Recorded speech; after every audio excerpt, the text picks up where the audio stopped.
Dans cette vidéo, je vais te montrer comment les joueurs pros arrivent à attaquer sur des joueurs plus grands qu'eux. Salut à toi, je suis Lucas du magazine sportif InVO et ça me fait très plaisir que tu sois là aujourd'hui avec moi. Alors là, on va parler des joueurs qui font entre 1m70 à 1m85. On peut penser à des Chris Paul, on peut penser en France à Nadir Rifi, à TJ Short, à David Dolston.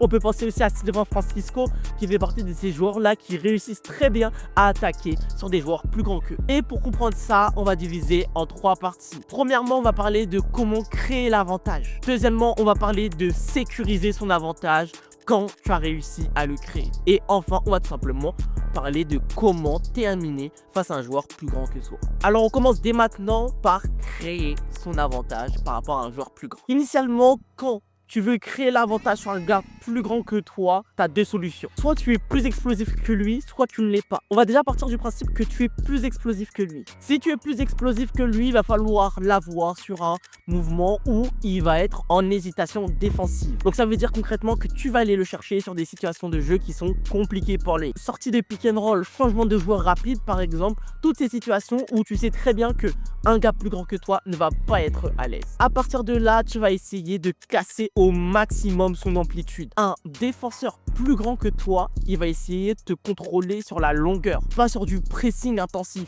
Donc à partir du moment où tu arrives à casser son amplitude, il va commencer à tituber bêtement parce qu'il n'a pas ton explosivité et il n'a pas le centre de gravité pour te poursuivre. Donc si tu es explosif, pour toi le but ça serait de l'avoir sur le premier pas, parce que s'il n'arrive plus à te contrôler, il va être forcément en décalage. Et s'il est forcément en décalage, toi tu as forcément gagné.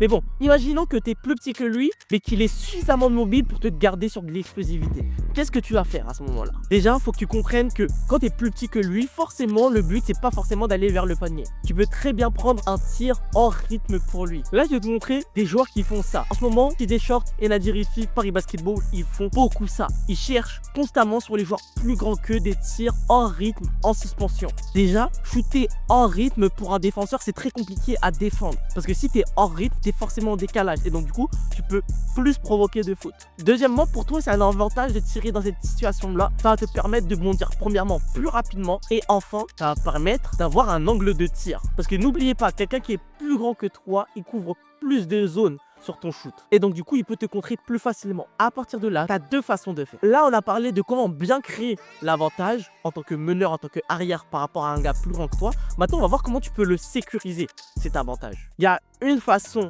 très concrète de sécuriser ton avantage quand tu l'as créé, c'est d'aller chercher le contact. N'oublie pas ce que j'ai dit juste avant. Il va courir une plus grande zone sur ton shoot, il va pouvoir plus facilement te bâcher ou il va pouvoir plus facilement te contrer. En initiant premièrement le contact, déjà premièrement, tu vas pouvoir aller chercher la faute plus facilement. On a des joueurs qui sont excellents dans ça, Prime James Harden, Shai Gilgeous-Alexander. Et deuxièmement, si tu crées l'impact, tu vas pouvoir avoir derrière une stabilité en l'air. Lorsque tu vas chercher le panier sans le contact, il se peut que la personne te touche en l'air. Et si elle te touche en l'air, on sait très bien qu'est-ce qui peut se passer. Blessure, cheville qui part, tu connais les exemples. En initiant premièrement le contact, ça va te permettre de contrôler où est-ce que tu vas aller. Et deuxièmement, ça va te permettre aussi de prévenir certaines blessures. Parce qu'à la retombée, une cheville qui part, ça peut faire très très mal. Donc ça peut être une méthode sur laquelle tu peux travailler pour sécuriser ton avantage. On va passer à la 3e partie. Comment bien finir sur un gars plus grand que toi? Comme je te l'ai dit, tout simplement, il y a plusieurs façons. Tu peux tout simplement jouer avec l'arceau pour éviter de te faire contrer. Tu peux tout simplement aussi jouer avec les angles du panier en allant chercher un peu plus haut, en allant chercher